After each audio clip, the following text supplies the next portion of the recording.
Right, hello and welcome. This is I promise you, we are getting closer and closer to the end with each stride we make towards the goal of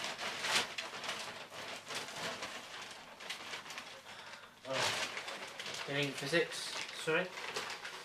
Just get a pen. Right. The next chapter we're going to do is all about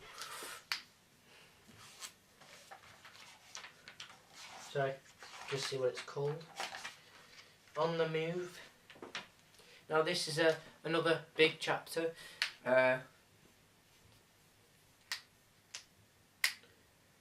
It includes... Oh, actually no.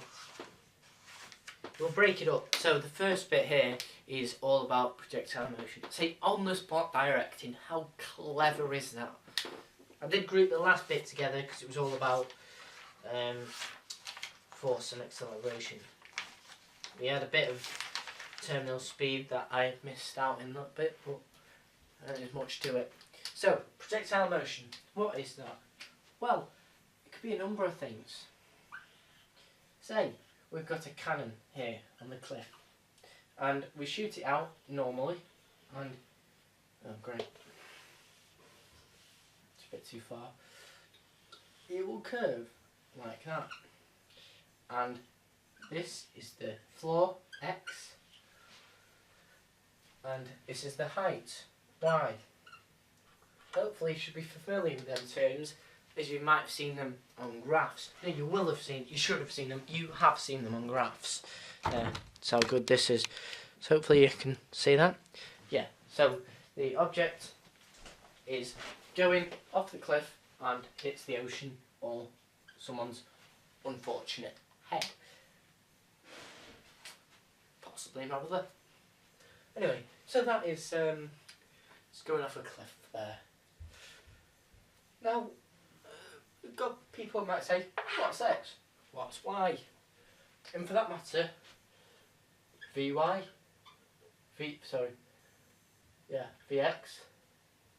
and VY. How do we work VX and VY out? Horizontal velocity, vertical velocity, horizontal displacement, vertical displacement, without, this is the first bit, without an angle, so it's quite easy. X is equal to the horizontal velocity, initial, times the time. And that's because the horizontal velocity is not affected by gravity. So if we assume there's no air resistance, then this is what will happen. X will be equal to ut. U is the initial velocity, t is the time. This kind of paves the way for Vx. And Vx equals u. So at any point, the horizontal velocity does not change from the initial. However, Vy does, because Vy is dependent on acceleration due to gravity and is not influenced by horizontal velocity. So it's gt, not the 4gt. That's a bit too banter. This is gt as in 9.8 times the time, 9.81, and y is half gt squared. Again, not gt the car, because that's too much. So, half a gt squared. Now I would explain them formulas, but I'm assuming your physics knowledge is very good. Very good. And this is going over for the second time, so you should be able to understand where we're getting these terms from.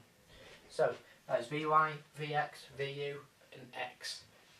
Now they're the main things. And obviously it's curving because of gravity. Now as I said before, this does not include a angle. So let's put an angle in there. Hopefully you would have paused that before, or you can rewind it and we will do it with an angle this time. So not necessarily off a cliff, but we can do it if you want to. This is a cliff that, assume this is all water, otherwise it'll look a bit ridiculous. It's fired at an angle theta, and it will land in the sea. about here. And this is x, and this is y, same as before, and I'm going to say what y and x equal, and I'm going to label this Vx and Vy. Now it all looks quite standard at the moment, but we have only just labelled the horizontal velocity, we haven't actually given a formula for anything. So Vx equals ut cos theta. Wait, is that right? Yeah, ut cos theta. Now, as I said before, the horizontal is not affected by gravity, so we don't have to put the vertical displacement in there.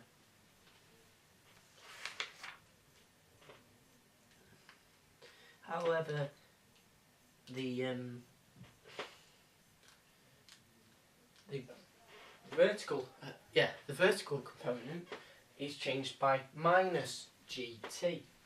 As the other one was gt, it's changed ut cos theta, sine theta. Yeah.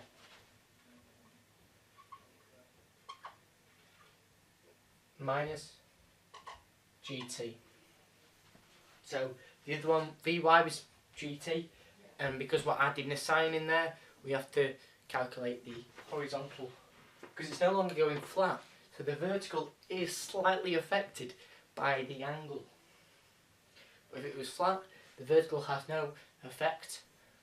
The horizontal has no effect on the vertical, because it's at an angle, it incorporates horizontal and vertical components, as you should know from scalars and vectors. So we have to include the horizontal velocity. That's why we've got u in this second velocity equation.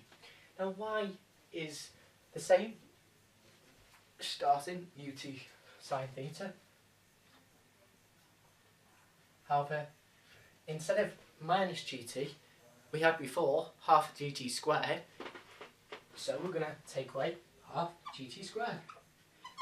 So as you're starting to see, this is in essence exactly the same as the other equation, except with y we're adding ut in there, which we didn't before. We just did half a gt squared and gt for corresponding displacement and vertical velocity formulas. But for Vx we're introducing t times cos theta for Vx. Sorry, that is not Vx actually, sorry. So Vx does not change. That is still u. However, x is ut cos theta. Sorry about that, guys. I need to be paying attention as well as you. So, horizontal ut cos theta. However, the horizontal velocity is unaffected by the angle. But the vertical velocity is, because it changes, it goes up and down, for example. So, we also add the horizontal velocity in there as well. Now, much the same as before, if we wanted to calculate the overall velocity, we just calculate the resultant velocity. So it's the same as doing the resultant force in a full force equation, except the big one going up, if you can imagine like a right angled triangle. So what we're going to do, the Vy, so we turn it upside down, and that is Vx. R would be this, and it would look something like that. And then obviously you just do Vx squared plus Vy squared, and then powers to the half. This is the same as square rooting it, by the way, for you that don't know that. And that is both the same, and that gets you V. That is both the same for the one with so the one with the angle and the one without the angle. However, this one with the angle, as you can see, the horizontal displacement is changed by ut cos theta instead of before. X was just ut, you add the theta, so you cos theta because of trigonometry. And however, the horizontal velocity does not change because it is unaffected by the angle. However, the horizontal velocity is, and that's why we incorporate the ut sine theta minus gt. And then obviously the vertical displacement is ut sine theta minus half gt squared. Now you just might have to go over that a few times before it starts sinking in of what to do for that part of the question. Sorry, I have to zoom in a bit there so you can see. So hopefully you've got that. And that, in a nutshell, is projectile motion. And I hope you've enjoyed this clip, and I'll see you next time.